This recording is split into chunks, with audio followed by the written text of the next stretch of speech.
И ако мислите, че това е Мирослав Георгиев, това не е Мирослав Георгиев. Това е известният като Станислав Георгиев, Стаката, негов брат-близнак. Стака днеска победи по доста неприятен начин, не намерих думата, по доста неприятен начин брат си, не му пусна никаква аванта. Защо играеш толкова на кръв и искаш своите кръв по този начин да я отнесеш? 6-2 победи. Да, ами всеки играе на кръв, всеки играе за победа. Като цяло много добре се познаваме с него и така имам преди в тенис план. Се познаваме много добре. Имах психологическо предимство, тъй като последните пъти побеждавам и използвах това, че той малко трудно влиза в матча. Точно така.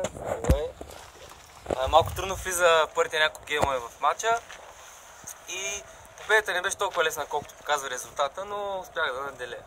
И това е. Сега тук победителя между Лило Маринов и Чочков, там. Веско Чочков. Веско Чочков и така. Добре, ти в последната година си много сериозен, участваш по много турнири, си вериги, така нататък, отбелязваш прогрес. Кажи си мнението, дали любителският тенис се е дигнал нивото и кой според теб е най-големият талант в момента? Аматьорски. За най-големият талант, не знам как да кажа.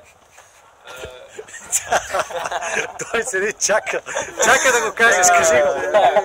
Нека да оставим да е интересно за зрителите. Не знам за най-големият талант, но тук в Диана е най-голяма конкуренцията. Да, ходя на други турнири, но тук нивото ми се дига най-много и наистина затова посещавам турнирите. Не знам какво друго да кажа.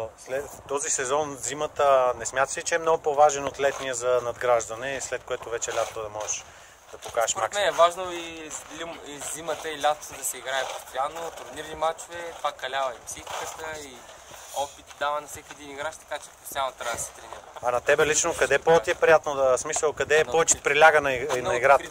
На открито ми е много по-приятно, особено когато е топло, топлите когато се качат повече, си използвам така сервиса, предпочитам наистина на открито да играе. Добре, благодаря ти.